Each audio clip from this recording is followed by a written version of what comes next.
ભગવાનને લઈને ચાલવામાં આવે, પબ્લિક બહુ ઓછી રહેતી. એ સમયે નવદીપમાં એક સંત થયા જેમનું નામ હતું ચૈતન્ય મહાપ્રભુ.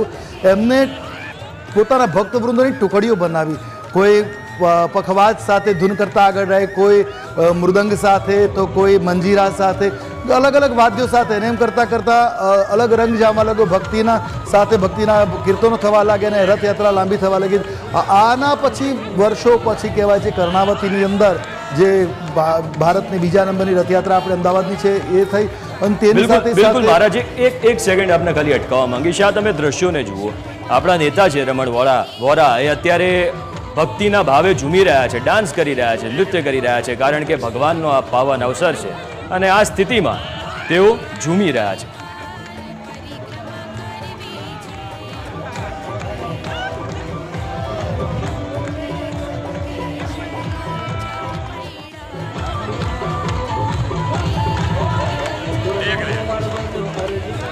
બિલકુલ સર, હવે આપ આપની વાત કન્ટિન્યુ કરી શકો. રથયાત્રા નીકળવા લાગી ત્યાર પછી બધી જગ્યાએ રથયાત્રા નીકળી. આજે રથયાત્રામાં એવું છે ને, કારણ કે